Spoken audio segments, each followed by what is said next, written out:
flooded, the basement was, so we had to reschedule. And this is some sort of a resurrected version of Bill Nericio's, which I would say is kind of a hybrid between an exhibit and a lecture. But I don't think it's a hybrid object. So without more introduction, because we are all anxious to listen to hear what he has to say, we're going to let you with Bill Nericcio, and as you already know, out there we have books, and we have books by Bill. We haven't got you a copy of the book. Please go outside and get one. And thank you very much for being here, and Bill, we're all yours. Gracias. Good evening. I'm very excited to be here. I'm very excited because I have to thank every individual person in the room for having something to do with me being here. And I can't tell you how excited I've been to be working in New York. I think the East Coast is primed and ready for an explosion. Well, it's already happened demographically, but the explosion of Mexican and Latino culture is changing not just the demographics, not just the politics, it's changing everything in our country. And it comes at a moment where there's all kinds of metamorphoses going on all across Las Americas. I mean, Mexico itself is in metamorphosis and not necessarily a beautiful. The borderlands in northern Mexico around Coahuila and Tamaulipas have been, let's just say, a little gnarly of late. I am from Calipas now, so it's been a little gnarly, you know, it's been a little gnarly of late. And it's been violent, and for instance, the border culture of Laredo, where I was born, and Nuevo Laredo has been changed forever because of the violence. And it's not just the violence, it's just not narcotics. It's that the economic fulcrum has shifted, and there's been some kind of systemic change in the way that life unfolds along the border. What happens at the border affects everything, and what you're looking at here in front of you splashed across the floor, in the newspapers, in the artifacts that I'll share with you during this talk. And there's so few of us here tonight that we can have a conversation. We can have a conversation, so I don't want to lecture too much. I am going to read to you just a little bit, because when Mark Derry, who's probably, you know, the originating matrix for this lecture, I'm trying to picture you as a matrix right now when I speak. The point where Neo meets Chef Spicklin. Something like that. I brought Mark out to SDSU, and he treated us to his remarkable cultural criticism. So I just love the idea of returning here, and returning the favor, and coming into your space and sharing some of my writing with you.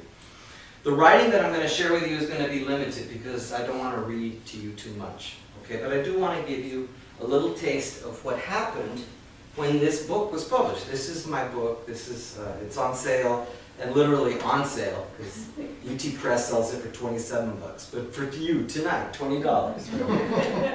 And anyone who buys a book gets 2 or 3 free prints. I have prints from the Mextasy show there, and you can pick any one you want.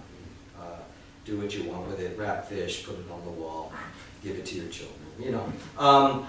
The book is called Tex-Mex, Seductive Hallucination of the Mexican in America, and that's what it deals with. It deals with the backstory, like the Hollywood backstory, of every Mexican you might have run across at the theater, in photography, in animated features, in newspapers, you know, wherever it is you look and you see a Mexican in the United States.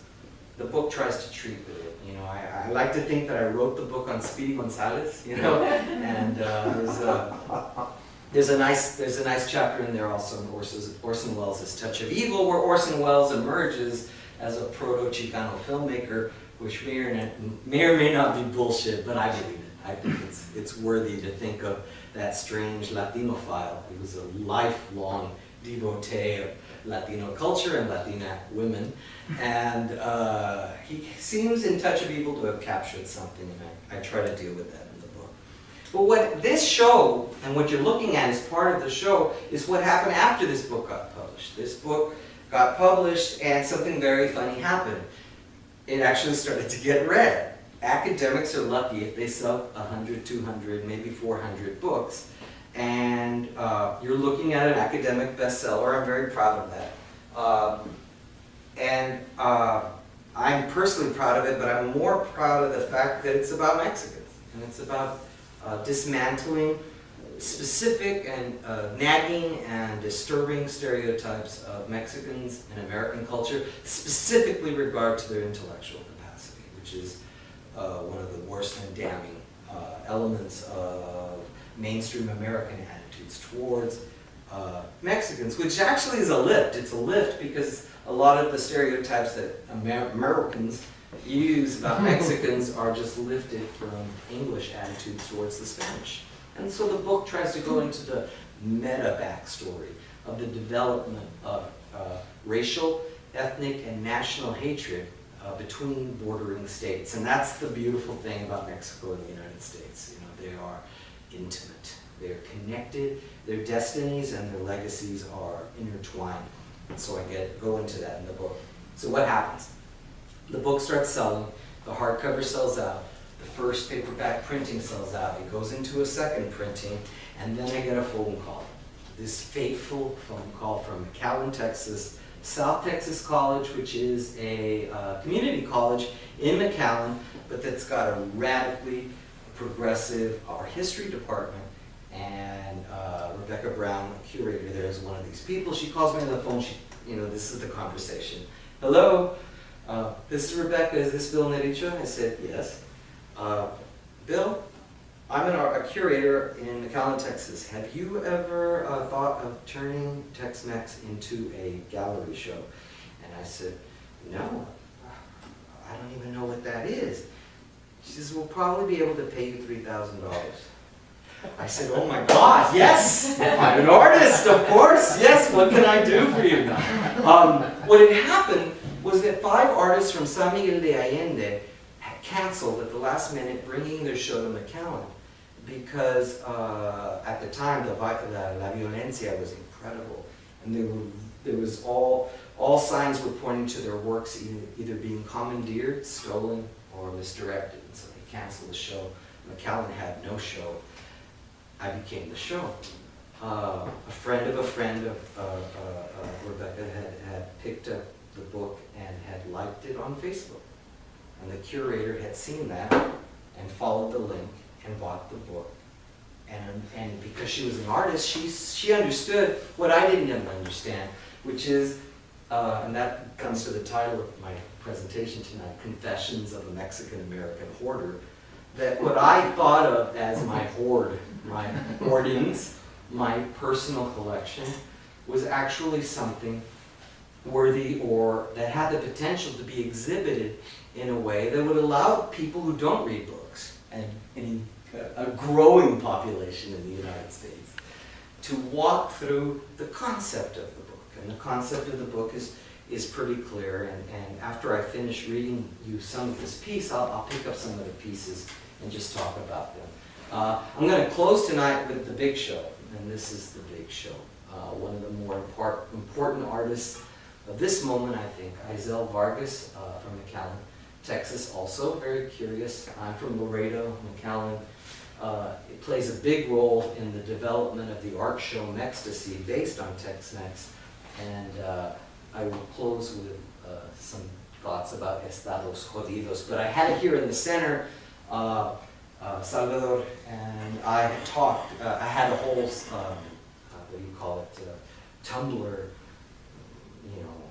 Wi-Fi, internet presentation for you, visuals, but we talked and it struck us that this would be a better way in this space to talk, just to show you objects that we have. Okay, so I'll begin with the piece, and this is a piece that was commissioned of me. There's a new book coming out with Palgrave Press on Latinos in 21st century mass media. And so I was commissioned to write a piece about what happened when my book underwent this metamorphosis, Kafkaesque metamorphosis, from a ivory tower book that helped get me full professor, like this publisher Parrish. And it turned into this thing that is alive now, and that has changed my life And it's changed a lot of the lives of the people that I'm really close to. So, over the table, on which an unpacked line of fabric samples was all spread out, Samsa was a traveling salesman, hung the picture which he had recently cut out of a glossy magazine and lodged in a pretty gilt frame from the Metamorphosis by Franz Kafka. The brittle pages crumble at your touch, and that's from Aura by Carlos Fuentes. Text-Mex, Seductive Hallucinations of the Mexican in America 2.0. A diary chronicling the transmogrifying metamorphosis of a neurosis from book to museum and onto the internet. And I'm really comfortable with thinking of hoarding as a neurosis that those of us who skew to the side of the intellectual need to embrace as something more than a pathology. You know, as something more that needs to be diagnosed and portrayed on a reality TV series as a condition, as a sickness. Because what is it that we do, all of us who traffic in intellectual culture? We acquire and we share our acquisitions. We are collectors, and I think it's really important, and that's why I wanted to come here to the Observatory, because this place is all about collectors of I was going to say the strange, but I don't think that's appropriate. Collectors, twisted, lovely, precious, they're great. Okay. So the piece. The odd thing about a book for the author is that you want it dead. You want that book dead. Well, not dead maybe, but finished. You want it over, done, put to bed, in the can, cut, print. Oddly, here at the outset, the language of motion pictures intercedes and tries to steal the show. Note to self and indulgent listeners, we will want to keep track of this. Okay, cut, print, put to bed, in the can, cut, print. It's peculiar, really. Everything about the making of a book brings with it a high degree of stress. The odds are really against you. And were one to compare the library of unfinished book-length projects with one of Jorge Luis Borges's infinite libraries, the infinite one would be like a bookmobile. To the Library of Congress, it would be small, insignificant, tiny. You get the picture. There's so many unfinished projects out there, failed book projects. So you want your book finished, but it is also to return to the land of cliches and metaphor, your child, your offspring, your baby, your firstborn. You hear this all the time from writers, right? I finished my baby. In other words, not only does your book mean a lot to you, it is also born of you. It's one with you. It's a reflection of you. Oscar Wilde's doomed earnest artist, Basil Hallward, was talking about a painting in the picture of Dorian Gray, but he might as well have been lounging around in my study, watching me put the final touches on Text-Mex, in 2007, when he penned these telling lines. And this is from Dorian Gray. Every portrait that is painted with feeling is a portrait of the artist, not the sitter. The sitter is merely the accident, the occasion. It's not he who is revealed by the painter, it is rather the painter who on the colored canvas reveals himself.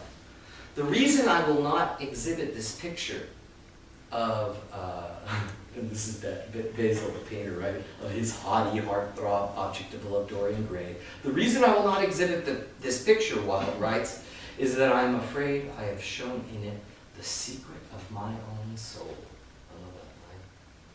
So being done with the book is a good thing. You can move on to other projects, return to caring about your work in the classroom, hitting the dive bars, going to Vegas. A world of heretofore unimaginably delicious pleasures awaits you as you tap your inner hedonist and return to a world sans deadlines, sans cursing genius editors, perplexed copy editors, and impatient layout designers. But allow me to quickly paint another picture as I finally, get to the heart of this essay. What if the book didn't die? What if, put to bed, it gets up in the middle of the night and it's crying out for something? Well, it's crying for you. Imagine here not a cuddly little child, teddy bear in hand, earnestly crying out for a glass of milk and a hug. No, Here, picture a rambling, monstrous incarnation of your id, some bizarre reincarnation of Dorian Gray's portrait, the ugly one hidden in the closet, some walking dead-like zombie come to life, knocking on your door, demanding attention, like the poor wretch in Mary Shelley's Frankenstein, peering in at your window, plaintively knocking on the beveled glass. The hair went up on my neck. Plaintively knocking on the beveled glass with needy eyes and a broken heart, silently mouthing the cursed words, "Let me in." Or to break up the conceit and return to Tex-Mex, update me now. Now to the backstory. In 2007, the University of Texas Press published Tex-Mex. I was so happy. 16 years of writing, sweat, lecturing, research, angst, hangovers, missed deadlines, angst. I'm not repeating myself, dear reader, and frustrated copy editor, just trying to convey in writing a facsimile of the truth. Hangovers, angst. Did I mention the hangovers? 16 years after stumbling on the idea of the book by chance, my work was at an end, my trial over, the execution finished, and I thought the land of milk and honey and dive bars awaited me just the other side of the perfect future. It was not to be. See, a few weeks before the official book launch in 2007, I got the crazy idea to start a blog, the Tex-Mex Gallery blog, as a place to update my work, stream movie clips of works treated in Tex-Mex, post giant pictures of movie stars and television greats mentioned in the book. I also imagined to myself this electronic diary, the digital equivalent of a tattered old and beloved moleskin journal, would prove the perfect site, always on, always accessible, regardless of platform, for me to archive updates for the next edition of Tex-Mex, the Director's Cut edition, with all the bells, whistles, and extras you associate with the same. When I brought up this idea with my editor at the University of Texas, she said, "Great plan there, Bill, but academic titles don't usually go into a second edition. They just don't sell that well." And therein skulked the revelation. My book was not going to be a bestseller, was not going to crack the New York Times bestsellers list. Allow me to confess, indulgent listeners, that I had never given much thought to that reality in the 16 years I was slaving away writing the damn book. Of course it had to sell, keep selling and make it big, whatever that would mean in academia. We probably had this conversation a year or so after the book had come out with modest sales, solid class adoptions, and good reviews.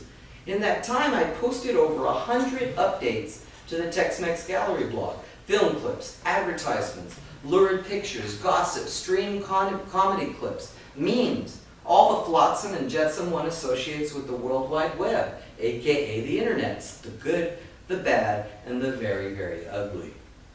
If Tex-Mex was a book that tried to unravel the story of Mexican stereotypes in the 20th century, the Tex-Mex Gallery blog would be the site that did the same for the 21st century, where the book was analog, old school classic Coke solid, the blog would be next generation electric, new Coke amazing, a throbbing, vibrant, always updated version of the book in print.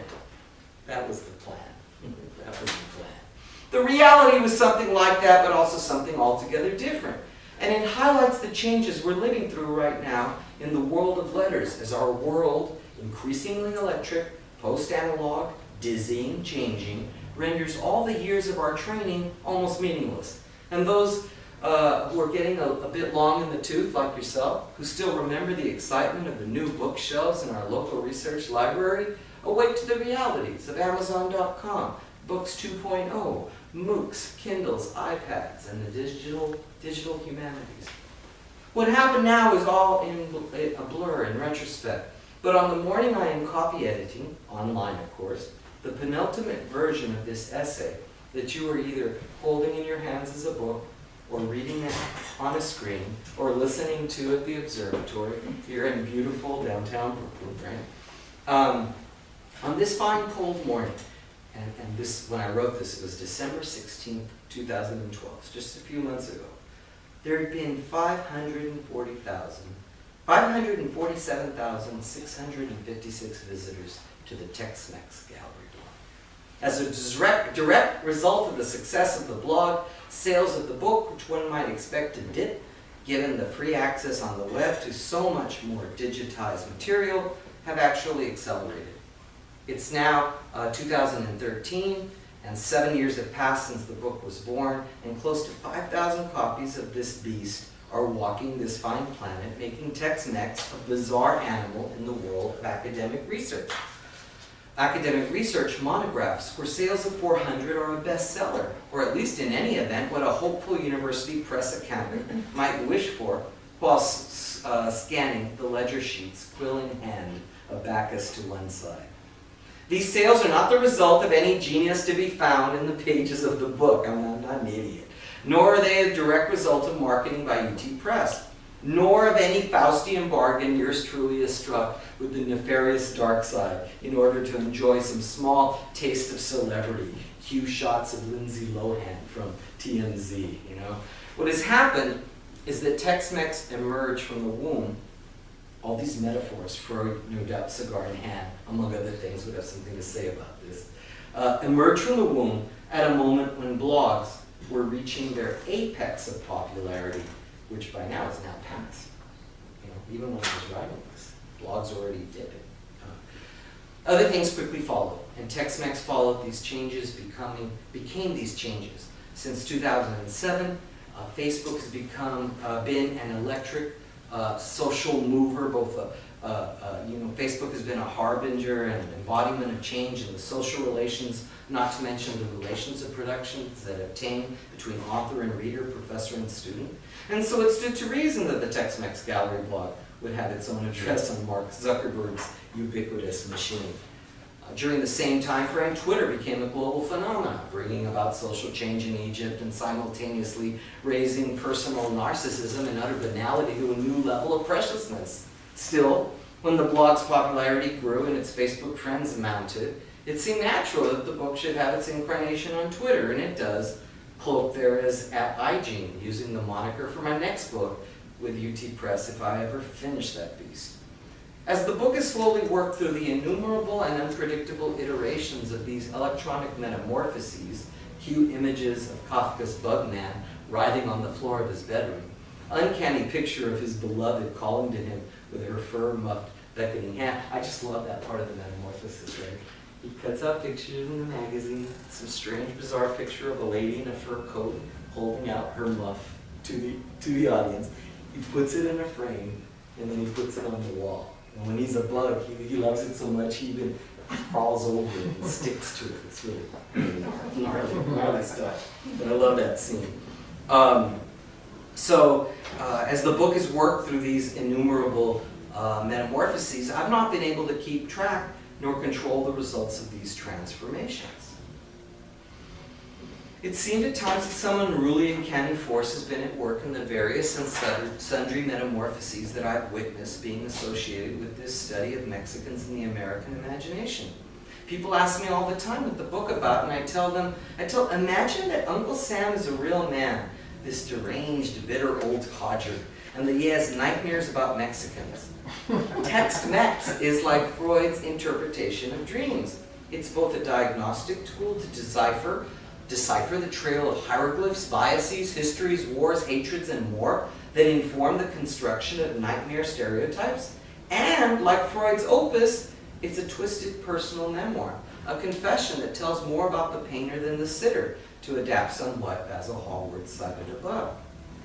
In the pages that follow and before the quick conclusion and postscript that appear below, I will take you on a curated tour with commentary of select postings that have appeared in the Tex-Mex Gallery blog. And I think I'm going to stop reading there. The important thing to know that of these 500, now close to 600,000 visitors to the Tex-Mex Gallery blog, I mean, no less than probably 580,000 of them are people looking for hot Latino papis and mamis. They're trolls. They're people looking for hot pictures of Latinos in various states of undress, exactly, of undress. And it has very little to do with some sort of explosion of cultural studies as the be-all and end-all of the internet, and has more to do with the undying and never-ending affection of individuals on computers looking for pornography. And I'm under no illusion about that. But some of the visitors do come and they leave comments and they talk to me.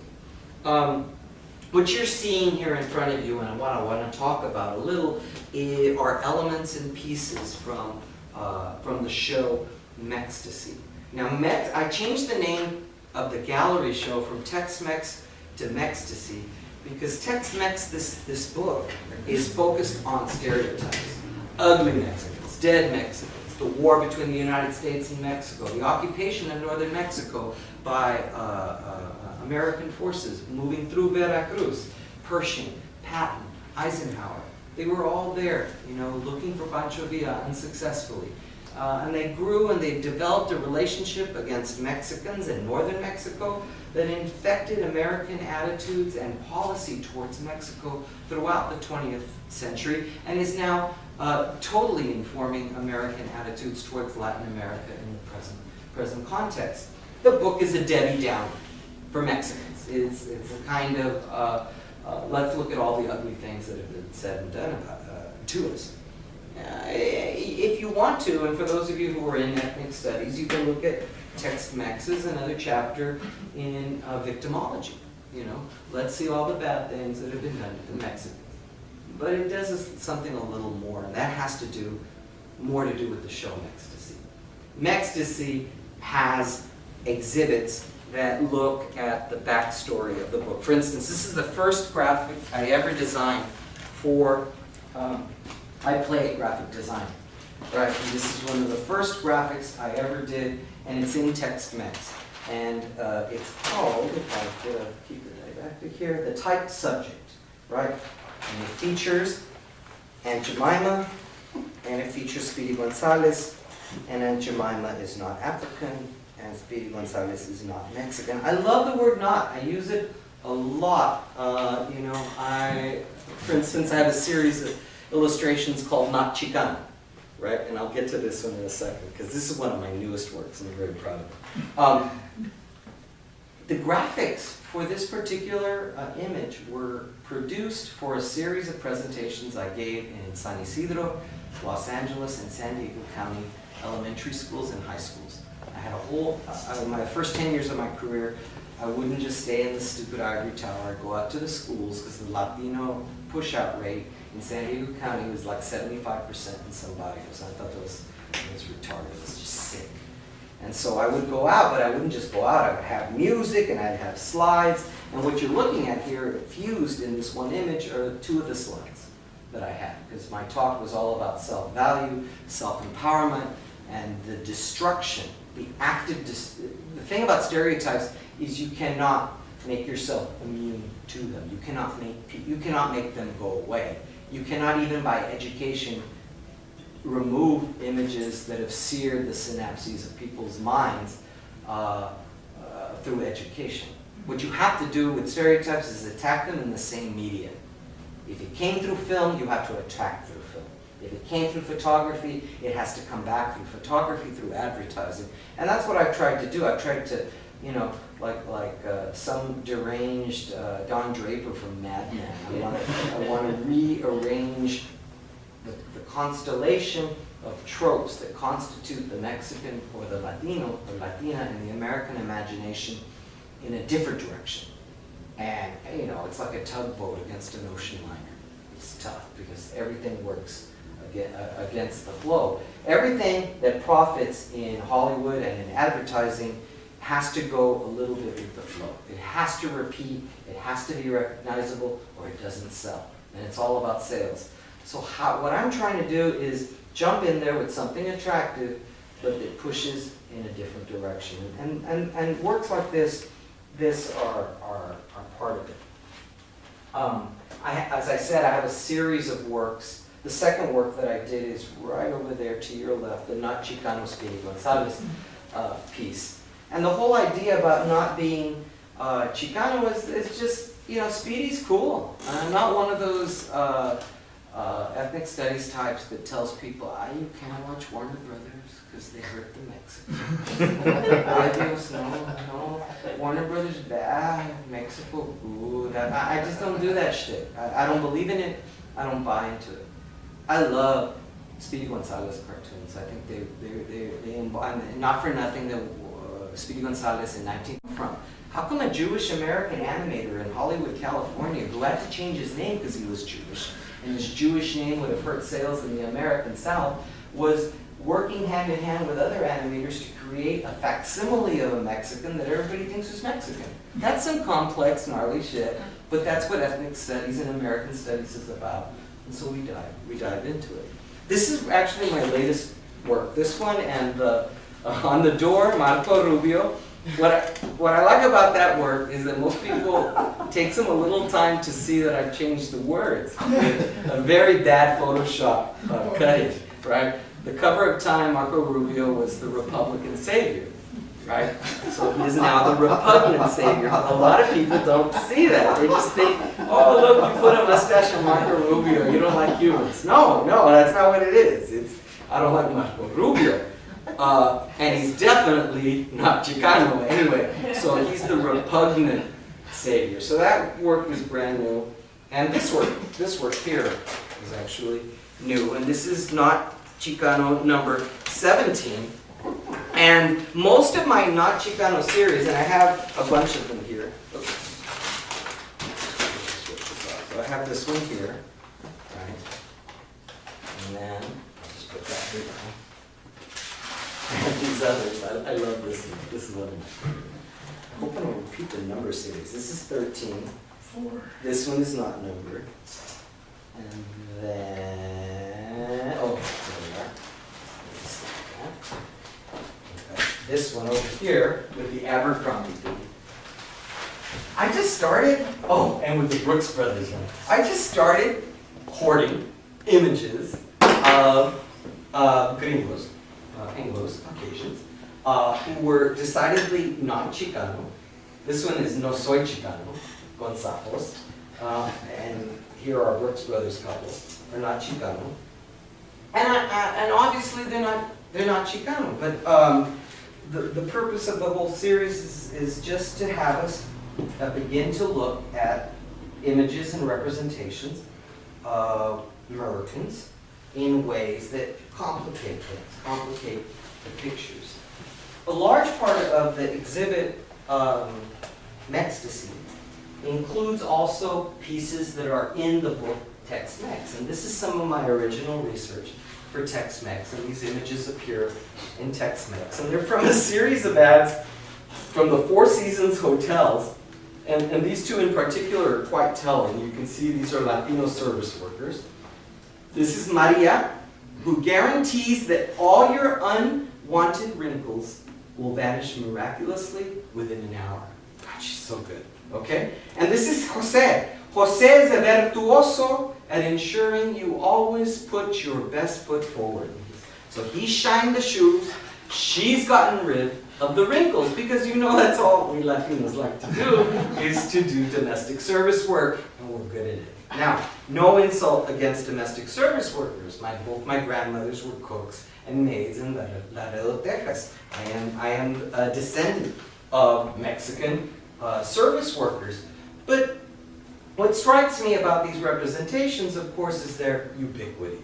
You can't turn on a television from 1965 until 2013 without seeing a Latino domestic service worker. In fact, I was just watching Big Bang Theory 2 nights ago, and I saw another one. She was not one of the quantum theorists. She was not an astronomer. She was just a domestic. She was just a maid. Everybody on the Big Bang Theory, it comes out, and there's some sort of brainiac. But the Mexican and Latinos were still just the maids. So a large part of the book Tex-Mex was saying, why do these tropes get repeated so much? And more importantly, where's the profit? Because you always want to follow the profit. There's a profit to be had in retelling the story of a domesticated domesticity that is attractive and telling. So, there's that. I'm not going to get to these yet. Another part of my work has to do with stealing. I like to steal graphic art. I steal graphic art all the time, and I have yet to. I am waiting for the first cease and desist order from Warner Brothers. I'm sure if the show is successful, it will finally come. But these are two of my favorite rip-offs, because if you're going to rip off anyone, who better to rip off than Andy Warhol? And so what we have here are my two rip-offs of Andy Warhol on this side, which is your left, right? We have my Brillo rip-off, which features Chapulín Colorado, a kind of, I don't know, the Pee Wee Herman of Mexican TV. Like Pee Wee Herman, you have an actor portraying a costumed character who's somewhat younger than himself, especially when this same actor is a Chavo del Ocho. And on the other side, on my left and your right, we have, of course, Speedy Gonzalez. And I took Warhol illustrations and I stole them. It was wonderful. It was exhilarating, and they've been rebranded somehow, but also recontextualized and repurposed to a certain end. The part of the show that is probably just a couple of things before I move to the art. There are other parts here that are from the book. The Franklin, is it the Franklin Mint or the Danbury Mint? No, it's the Danbury Mint from Norwalk, Connecticut, just near here. Sells, or used to sell, Maria dolls. You could buy your own ceramic Mexican, and you could collect her, and hopefully her value would increase. And so the Maria doll, this is also part of Tex-Mex. Is part of my analysis, not just the market, the strange market that exists for collecting artifacts that are Latino or Mexican and then trading in them. Oh, I'm going to trade and sell this Mexican and make some money because it's limited edition. This is a limited edition Mexican doll, and it's a wonderful ad. If I could just read a little to you. Maria, an adorable Latina captured in fine porcelain and dressed in a hand-tailored outfit. She's helped her mamacita all day in preparation for the night's festivities. Now Maria's all ready for some delicious homemade food and a lively party with her family and friends. Presenting Maria, an enchanting porcelain collector doll depicting a young Latina beauty, superbly sculpted, beautifully attired.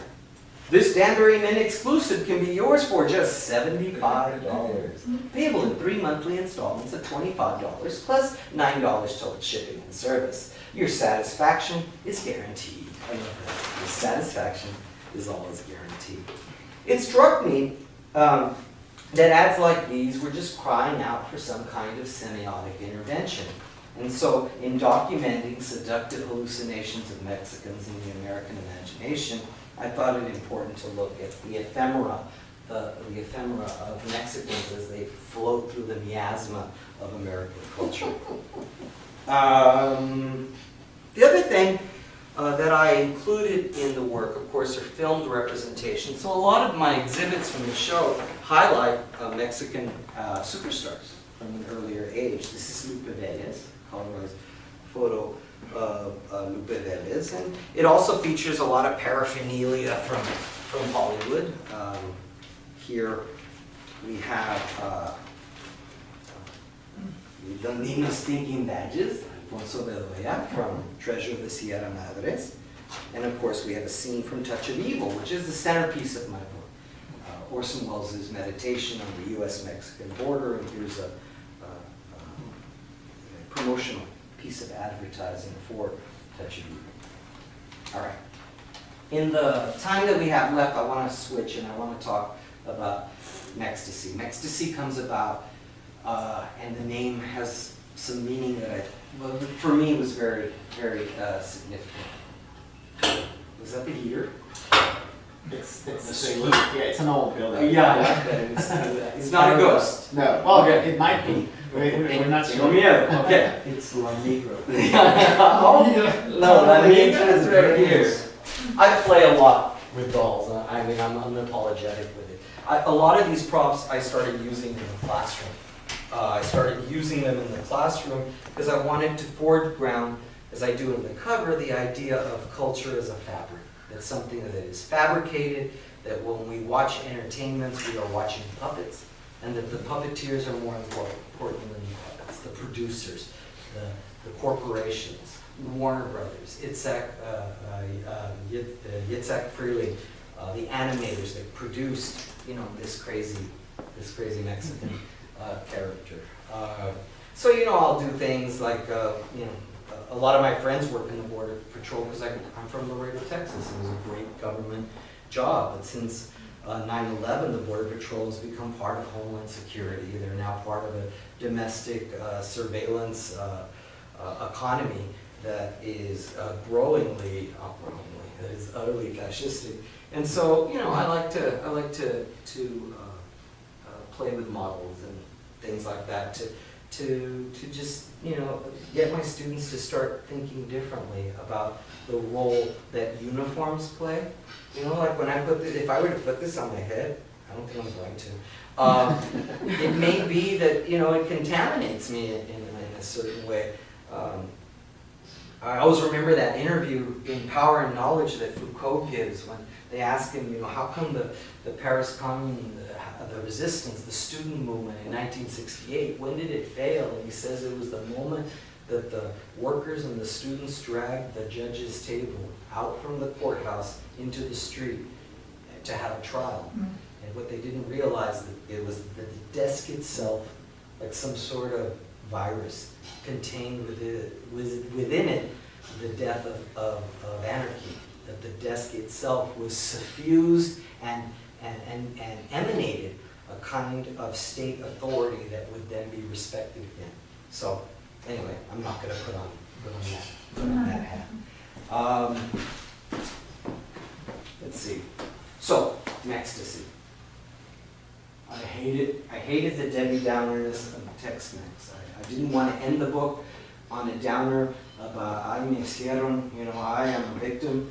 And so the last chapter of the book ends with a kind of idiotic hope, a kind of delirious hope, because I just don't want to be that negative, cynical cultural studies professor, because ultimately I just want to have a drink and laugh at the end of the day. Are you buying? Of course, always. So ecstasy for me is a great word, because and ecstasy is named for ecstasy. And there's three meanings in ecstasy that I wanted to be embodied by my show Mextasy, right? And the first is the most basic one, and the most common one is that we associate ecstasy with sexual pleasure. Kind of transportation through sexuality where we achieve, you know, nirvana, climax, and memorable sex. You know, I was ecstatic. It's probably the most overused verb in porn literature, you know, next to throbbing and tumescent, you know, streaming.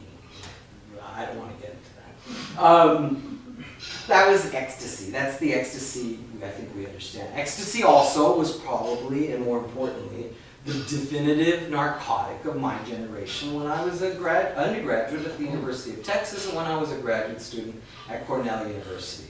MDMA, ecstasy was a drug that actually for the first 2 or 3 years was legal. It took a long time for the government to catch on to the fact that, oh, we've got to make this a crime to distribute this substance. So it was part of the 80s culture, a definitive element of 80s culture. And some of the symptoms, not the symptoms, but some of the effects of imbibing ecstasy were another transformation of consciousness, delirious happiness, your face hurt because you smiled all night, you were utterly beautiful, and you were the sexiest thing on earth. It was like instant battery charger. It was a very, very strange narcotic, and it was ubiquitous. Everybody did it, everybody talked about it, everybody lost their memory because of it. Because it had this nasty side effect, which is actually quite curious, of damaging your memory permanently. Very interesting narcotic. So when people hear Mextasy, I want them to think ecstasy, sexual ecstasy, Mextasy, ecstasy, the narcotic. But the last part of Mextasy, and this is the serious part of the show, and why I like, I'm going to close tonight by focusing on the artists who are curated in the show. Not me, not my art, but the artists who close the show of Mextasy.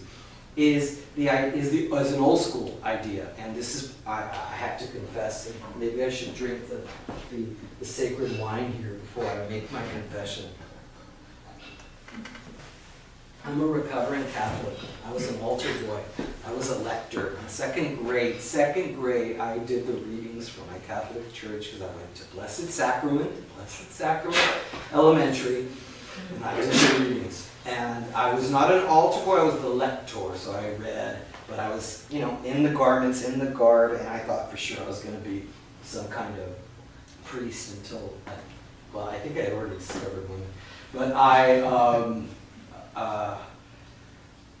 loved the trappings of the church, I loved the ceremony, I loved analyzing the readings. It's why I turned into a professor of literature. I loved the part where the priest stood up and started to tell you what the gospel he just read was all about, because I always said, you got it wrong, I can do that better. You don't even know what Jesus is doing in that scene. It was like, for me, it was like a movie being explained by someone who didn't understand movies. And so, the ecstasy, that is the third wheel, the third leg of the stool of Mextasy, is the idea of a spiritual ecstasy. And this is old school Catholic stuff. Ecstasy is the word that denotes the transportation of the soul in communion with a higher spirit. For Catholics, God. You are in communion and you lose yourself in a kind of consummation of your soul and spirit in union with the other. For me, Chicano art, Latino-Latina art of the 21st century is a way of burning away, like some sacrificial offering, all of the ugly stereotypes. I find myself as a thinker, as an intellectual, as an artist, diving into the works of artists who transport me. So let me show you some of these artists. This is Perry Vasquez. This is Perry Vasquez's work. Perry Vasquez is a printmaker, painter, and art teacher in San Diego County, and this is one of his works, a print, a limited edition print, Coatlicue mi amor. These are two of a series of his works. These are really interesting because they're 3D lithographs. This one, I actually lost the title in my last exhibit move, but I just think his work is extraordinary. He works with old engravings and cuts them up and rearranges them. Some of the graphics are patently Mexican, but Perry Vasquez's own background is complex, with connections both deep and abiding with Mexico, but also with the United States. He's a mix. He's a mud, a little like me. So this is Perry Vasquez's work. This is the work of Chicle, a San Diego County artist. This is Chicle's work, WMD. WMD, I am the remote control. And Chicle's printmaking, until recently he was a print associate for UCSD, and now he's teaching art. He's now actually finally gotten a job teaching art in San Diego County. And I collect his work and I display it in the show just because I'm always amazed by his ability to, just in a real savvy way, foreground for us our connection to, this is like 21st century Marshall McLuhan estilo Chicano. I am the remote control. Let us understand the impact of televised, screened media and how it touches us. You don't use the remote control to control and change the channels. The TV changes you. It changes your channels through some sort of magic, some sort of occult magic. Newest piece in my show is actually before I got on the plane, it was handed to me by Perry Vasquez. This is a piece by one of Perry Vasquez's students. The student's name is René Safaga, and it's another untitled piece. Oh, I told the student we should put a title on it, because people think artists who put titles are so deep, right? He's a 19-year-old community college student, right? And he's done this beautiful, beautiful piece on that features my good friend, right? Your friend and mine, Speedy Gonzalez. And so that's why Perry, the artist over there, thought, oh, Nericcio's gonna love this shit. Right? So he gave me this, well, it's actually a photographic reproduction of it's a work that's done in pencil and ink. And what I love about this drawing, I think let's see, how can I do this? Use this one. What I love about this print, right, is if Speedy wasn't there, it might be just like a 1950s print of a policeman bending over to assist a child, right? Oh, what can I do for you? Have you lost your balloon? You lost your balloon, little child? And the pencil, the shading, it's all of a moment. It's almost like Happy Days reborn. But then, you know, there's Speedy, and he's not just Speedy. He's the oldest incarnation of Speedy, before Speedy became angulicized to a certain extent. The first Speedy Gonzalez cartoons featured a very dark-skinned ratoncito. It was a very dark-skinned Mexican mouse, rat, whatever he was, who then, you know, over the years became sort of mesticized. You know, he was less autochthonous. But this particular print features Speedy in his glorious indigeneity, right? But he's, of course, behind barbed wire. He's trapped. And the policeman is making sure that he's trapped. So the innocence of this period reproduction from a photograph of a policeman, you know, attentively attending to the needs of a child becomes a kind of meditation on policing and surveillance in the age of the border fence, which I find to be really powerful. I'm so happy to be featuring like new work from new students. I mean, this guy, he's just in an art class. He doesn't even know what kind of superpowers he has, which I think is really remarkable. So, in bringing this, the me talking portion of this event to a close, and then we can chat, we can drink wine, we can just talk. You can help me put the show away. No, I'm just kidding. Oh, this is just a new piece. I stole this from San Diego State University where I work. It's not even a piece. I mean, I stole it because someone had spilled some water. And I just thought, you know, cuidado mojado. You know, it's like, beware, there's Mexicans run amok. What it really says is, of course, caution wet floor, right? Piso mojado. But I just stole it. And I call it, I think, Jan Brewer's swimming pool warning. Jan Brewer is, of course, the governor of Arizona, known for her hatred of Obama and her love of border fences and her sustained Lou Dobbs-like obsession with Mexicans and disease. And so I named this stupid, stolen piece work for Jan Brewer. All right, last piece. We're looking at Estados Jodidos. Estados Jodidos by the Lower Rio Grande Valley magnificent artist and my dear friend Isel Vargas. For those of you who don't know the reference, the United States in Mexico is referred to as Los Estados Unidos, right? The United States. And Mexicans, being Mexicans that we are, we have little phrases for when things go horribly wrong.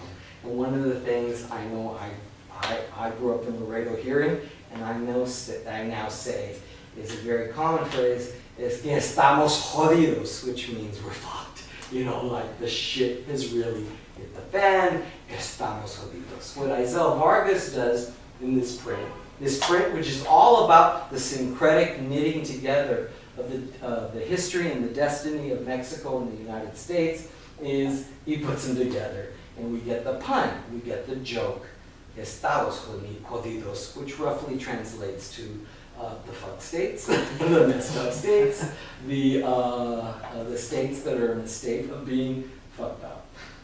The painting features some of Eisel's recurring cast of characters, and for any of you who are interested tonight, just Google Pocholandia, pocholandia.org or com, or just put Pocholandia. It's the first hit that comes up on Google, and you'll see all of his work. I really think that Vargas is primed for a New York City-based show. I mean, the guy's got incredible, like a warehouse worth of work. He has been exhibited. He just most recently exhibited, I think, in Nashville, where he's based, but I think his work deserves a much wider audience. The cast of characters that recur and appear in a lot of his paintings are, as you can see from your left to right, Dora the Explorer. Dora the Explorer, for those of you who are not practicing or recovering Catholics, is featured within the Sacred Heart of Jesus. Okay, so that's what those hands are. Those are his hands. It's an old painting that every Catholic knows and loves. This guy, you may recognize him, White Jesus. Caucasian Jesus is another repeating character in his works, as are various Anglos of interesting disposition, and the other recurring featured characters are the Border Patrol. And you can see here, Patrulla Fronteriza, the border patrolman whose head is explodedly large, and the phrase here, eres madre, what a desmadre, what a disaster that we have here. The composition is really interesting because the United States is cut up not into the states, but into the border patrol sectors that ICE maintains in the United States. So the United States map is reconfigured not as the 50 states, but as border control zones, as if the essence of the United States was its need to police itself from outer contagions. And there's, of course, we're with a bunch of gifted semioticians in the room. I'm sure there's more that you can already see going on. Bill, could you talk about the wolf a bit? The wolf that obscures California? Yeah. I don't know.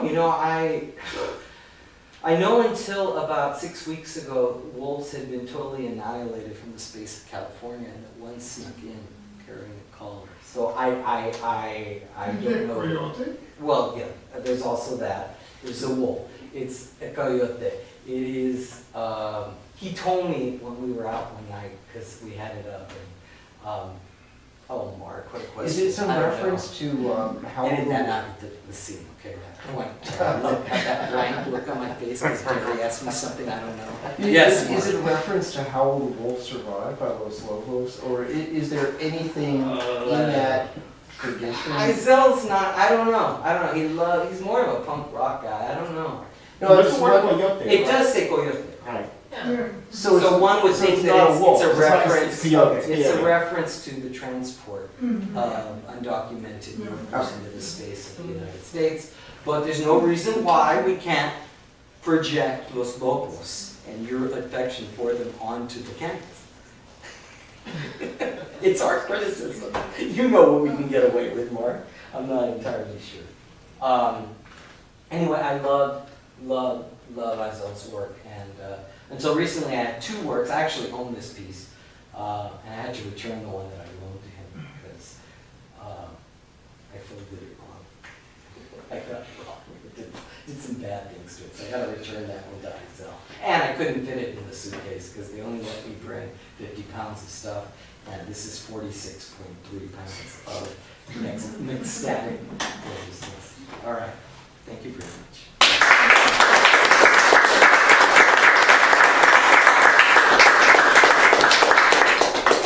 So, if you have any questions or any ideas, or if you want me to talk about any of the particular pieces, I'll do anything.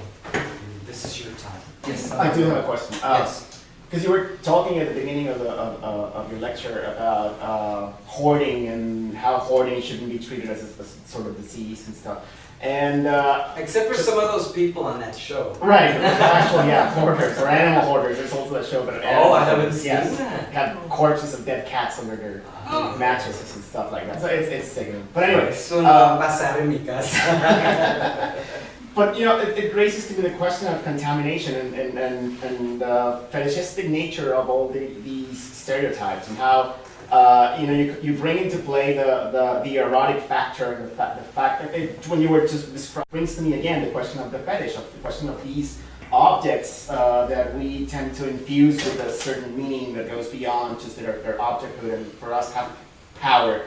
And but you know, on the other hand, you know, there's not only the negative of the fetish, but also a possible positive use of it in what you're doing. For instance, you know, you're talking about the possible contamination of putting on the border patrol hat, but yet you go on and hoard all these objects, which you know acknowledge the power, the negative power that they have, and the constructions that they have permitted, and the political and you know human rights violations that certainly come out of all of that. This is not innocuous. Right. So what can you tell me about that?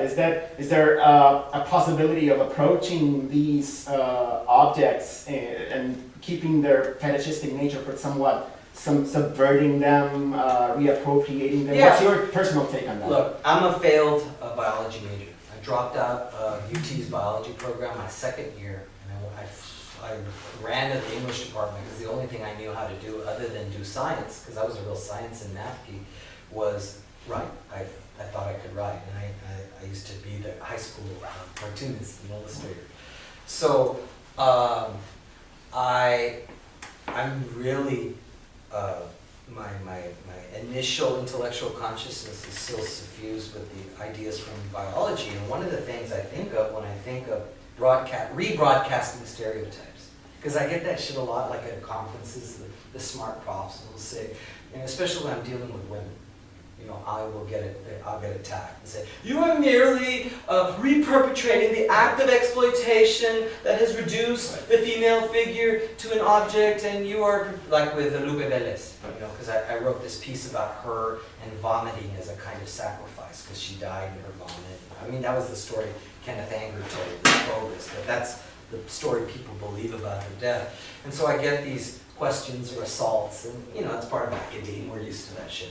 But in my mind, I actually do think of the exhibit as an inoculation. It's like it'll give you a low-grade fever, but you won't look at these entertainments again in the same light. The premise of this actual presentation based on the exhibit is that my neuroses, growing up Mexican in the United States, over time transform into intellectual obsessions that I now write about, and that I control them through my writing, through my lecturing, now through my exhibitions, that I somehow get past the annoyance with the pain of being like at Cornell. What was I, 24 Mexicans of American descent in a student body of close to 19,000. You know, and it's wonderful. They trot you out. Oh, here's the little Mexican that can. You did well. Oh, good Mexican. Here, let me give you a fellowship. You know, but the consequences of being so isolated.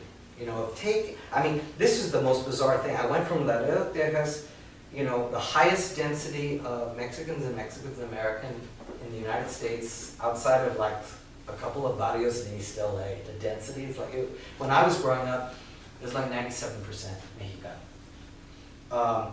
And then I go to Ithaca, New York, you know, and let's not even talk about the weather. Let's not even talk about the weather, but, and there, I was the faculty advisor for the Mexican American Student Association as a first-year graduate student because there was no Chicano faculty.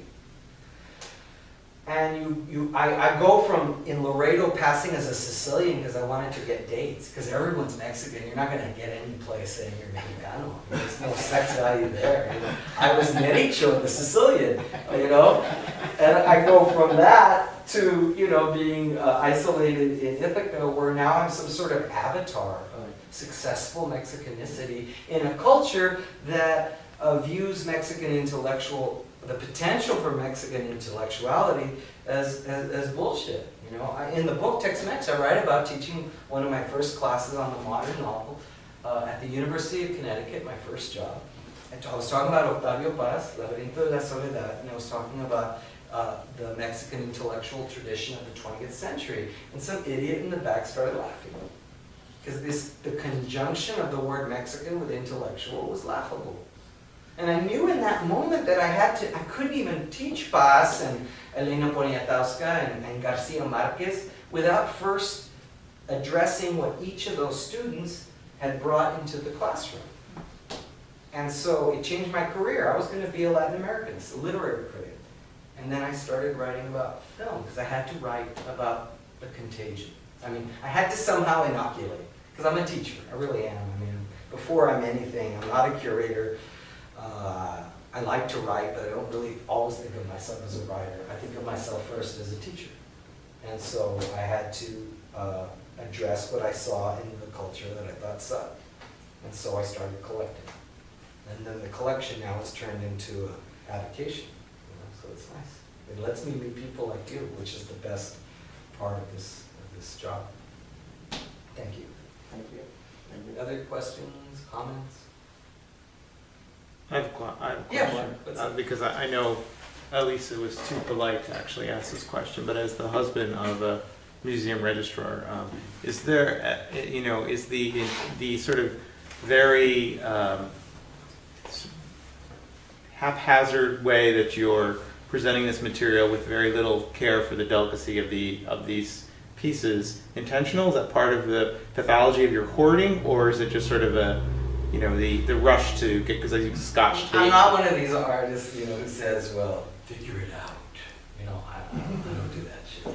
I purposefully mounted the entire Mextasy exhibition on discarded Tijuana newspapers, because I wanted to foreground two ideas simultaneously, that stereotypes, like newspapers until recently, are everywhere.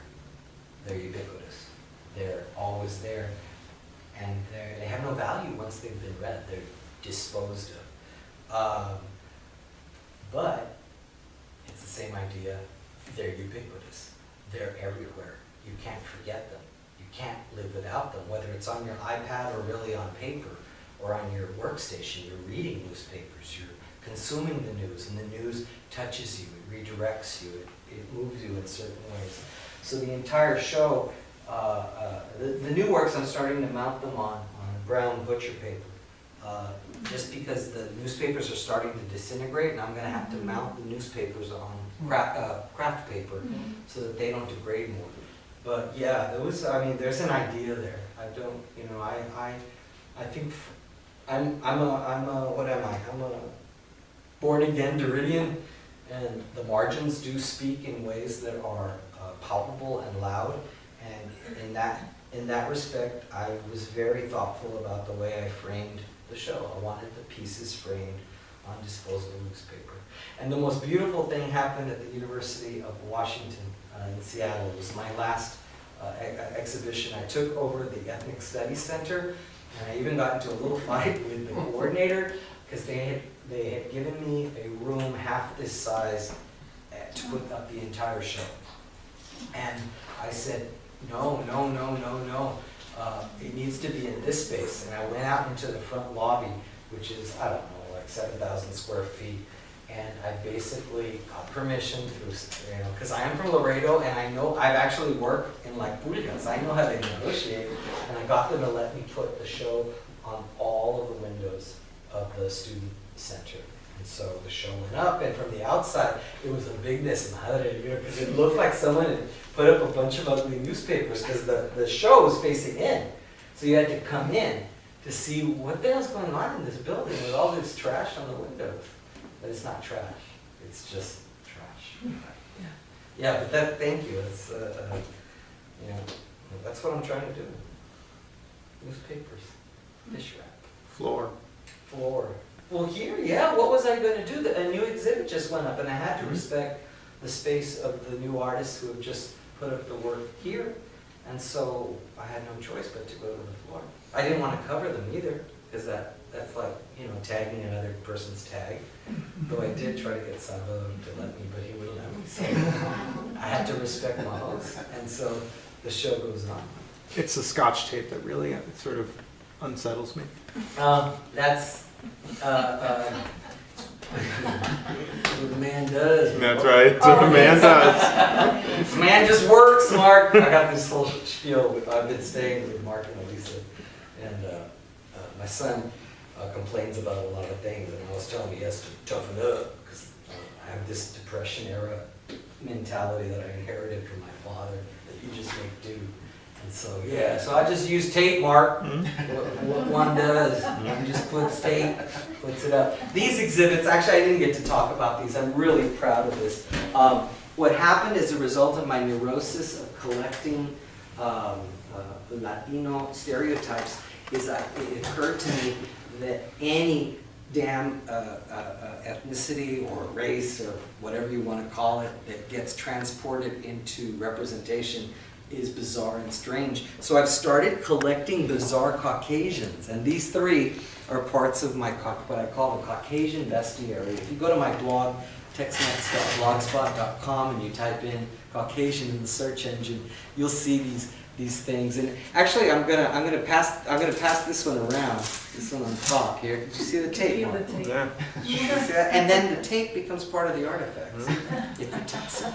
It's like a shield. It's like a prophylactic. Not really. Anyway. Yes, it does. If you look especially at the boy, you're going to come face to face with the classic example of the Baudrillardian simulacra. There is no boy that exists in reality. Just look closely at his flesh. It's sort of like AI or something. So I've started collecting other ethnicities. In fact, I think, if I'm not mistaken, this is my most valuable one. Yes, it is. This is my most valuable. I have it, of course, in the American flag, because he's American. This is my, oops. Oh my God. Oh my God, we're gonna have to burn it. We're gonna have to burn it. Oh well, okay. My father was a veteran of World War II. Flag should not have touched the ground. Okay. This is mine. This is my prize. This is my Mr. T. I gave him a skirt of 35mm celluloid because he was naked, and I felt bad about being naked. But I've taken to start collecting all kinds of artifacts that foreground race and ethnicity in ways that I think are suggestive. Study hard in school. Murdoch, you're crazy. Let's hope for the best. Oh no. I'll put in birthday. There it is. I pity the poor fool. Anyway, this is the most precious artifact of my collection. But not in terms of value, but just sentimental value. And I'm happy that I'm able to share him with you. That's actually my second Speedy Gonzalez doll. When I did the Mextasy show in Laredo, Texas, at the Laredo Arts Center, 1/5 of the show was stolen from UPS and misdirected to Kentucky. And I got every piece back after a year except Speedy Gonzalez. My original Speedy Gonzalez doll, this is another one that I got on eBay, had been stolen and not returned to me. So somewhere in Kentucky, there's a kid trained. Desired. Huh? Desired speed. Yes, exactly.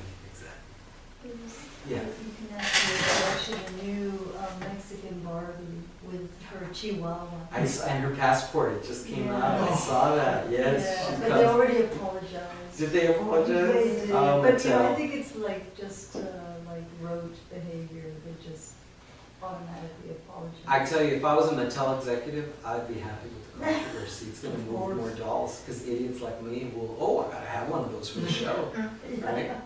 Maybe I can get one on sale. Venta, venta, venga, venga, Barbie. Aquí está su Barbie.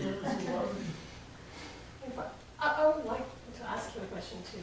What is your opinion about the way the Mexican, or in fact the Latino community deals with the stereotypes? Oh, well, yeah, I'm working right now, I'm writing the afterword to a book on the work of Robert Rodriguez, whose Machete 2 will be coming out September 13th. And if you saw the ad with Sofia Vergara, you know, it features Sofia Vergara and all her beautiful wonderfulness, you know, shooting out bullets from her submachine gun brassiere. And I mean, Robert's a very interesting case in point. I mean, he's a mainstream, you know, he collaborates with Tarantino, so he's a mainstream Hollywood director who's able to greenlight products, and his production company retains the rights and the assets. So he's not just a, you know, Chicano fulano de tal who got a break. He's a player in Hollywood.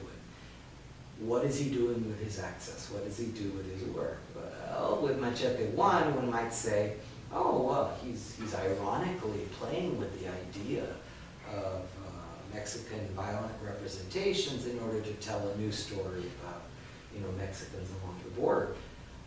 And now here comes Machete 2, and I haven't seen the film, so you can't critique a film you haven't watched. It's ridiculous. But creative artists like that who have such power to generate, you know, any story and to get it sold. When he takes this easy path, I'm just thinking like, you know, come on. Because it's like Spy Kids, his first breakthrough major hit. If you watch it closely, it's a great film, kids love it. And it's also a subterranean advocacy piece for everything Latino. All of the positive characters are Latino. Even the billboards in the background, if you watch the mise en scène of Spy Kids, it's sort of like, you know, I don't know, if Mecha went to Hollywood and made a film, you know, it's a very strong Latino advocacy film. And it doesn't tell you that it is. It's just an entertaining film, like a Disney film. But behind the scenes, it's pushing you, it's goading you, it's maneuvering you. You know, Latinos, like any other flavor of humanity, have a mixed track record when it comes to moving agendas forward, changing the direction of things. I mean, a professor like me doesn't have the kind of access, and never will, that someone like that has. So I worry about that. And I'm going to try, you know, I'm trying to contact him, because I'm writing this afterward, and I have a friend of a friend, you know, and I just want to ask him. It's a good question. Yeah. Hi. What do you think of the story of Aztlán as a inoculation thing? The story, the way that Mextasy used it, says, I'm a very, you know, when I talk about myself as an intellectual, I say I'm a post-movimiento Latino advocate. And what I mean by that is that where the movimiento, the Chicano rights movement in the 60s and early 70s, especially in California, but in Texas as well, used the myth of Aztlán as a way of generating self-esteem, kind of origin myth about the birth of Chicanismo. You know, Aztlán itself, as a mythical land of the Aztecs, was located in the American Southwest, California, Arizona, where we live now. That it's that perfect kind of let's build an organization myth. And so that Aztlán and the Aztecs and the idea of the motherland, it's the perfect backstory for building a movement. And without that movement, you know, I wouldn't have the chance to be around, right? So I don't like to put down the elders in that regard. The Aztecs and the story of Aztlán, though, has, like any myth, even Homeric myths, has different origins and different versions and different variants, you know, like the Apocrypha of the Gospels. And so I find the idea of the story of the myth of Aztlán to be useful, but it's also just another story. And so, because I'm a literary critic, I want to know who's telling the story and what version. I guess I'm kind of like anal in that regard. What is the extant version that is being cited? Who's using the story and to what end? But you know, I know of it from my work as a Mechista advocate and advisor. I don't know it as a scholar. You know, I don't know the backstory. Well, why do you ask the question? Because the question itself is interesting. Well, You're working on this. Exactly, This I'm is- spending too much time on the 16th century, no, couple Right. of months. But I didn't see it here, and I think it worked very well to create self-esteem 30 years ago, 40 years ago. It did work. Yeah. It changed, it was a paradigm shifter. Yeah. Oh, and you don't see it here. That's interesting, yeah. No, but also in Mexico, Uh-huh. it's not there. In the middle class, at least, you don't have any more like this connection with the narrative that the criollos invented in the 19th century. No? There's not any more like the idea of an indigenous root. You know? Right. History starts in 1492. Hmm. That's interesting. Yeah, I really don't have a response. It's a good question.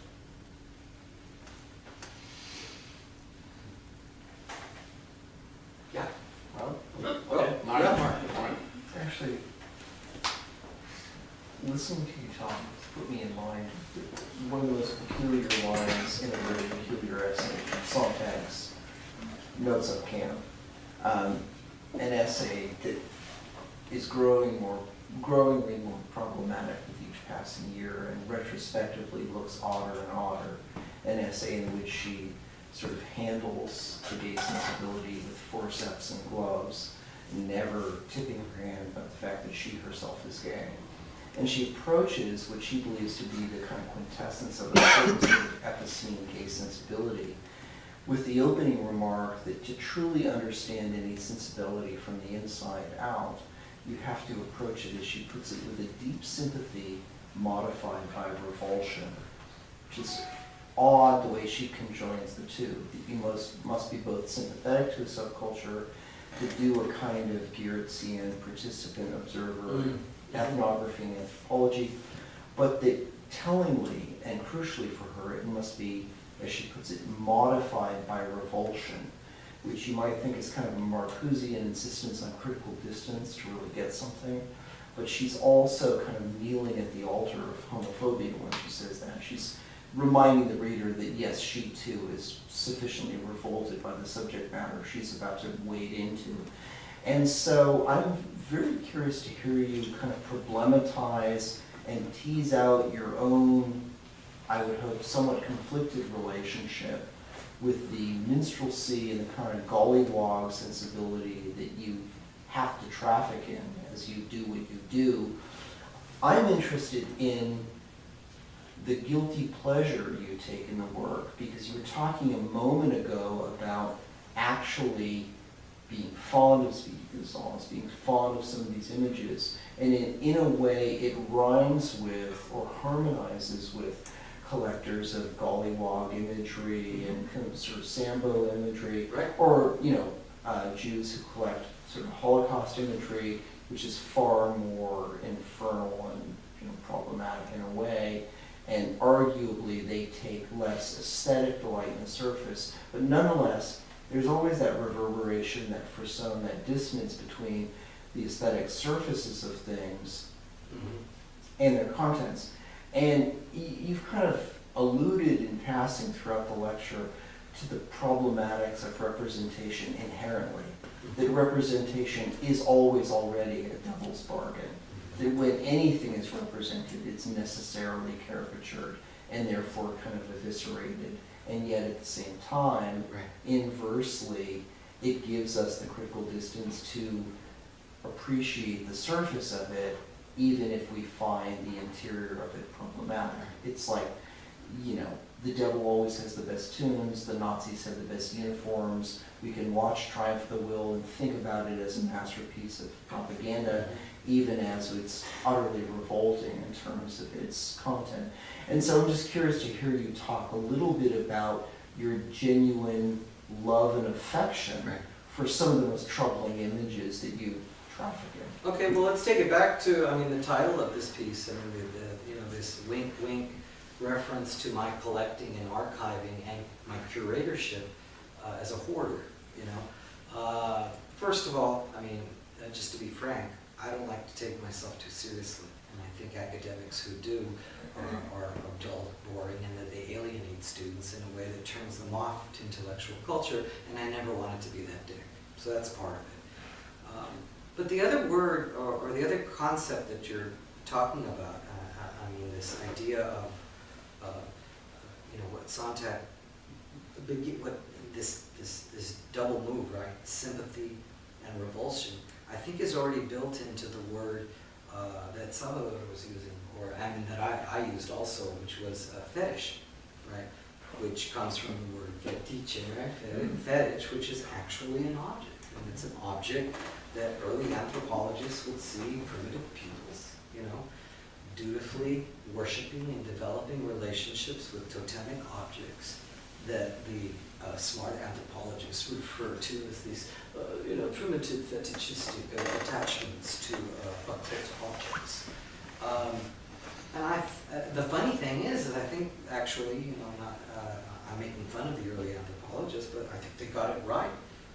And what they fail to see is that they had the same relationship with those objects. Just for Americans, it happens to be styrofoam.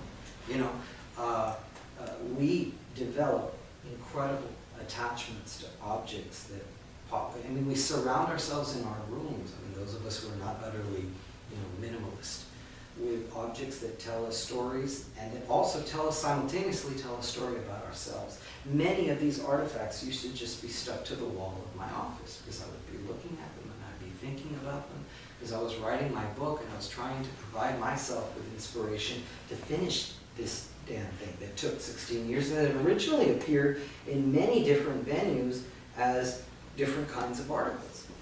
And so in my own work, I'm trying to do two things at once. I'm trying to underscore the deep spiritual, occult, subterranean value of these objects, whether they be complementary or breakthrough works of art, or just denigrating stupid stereotypes.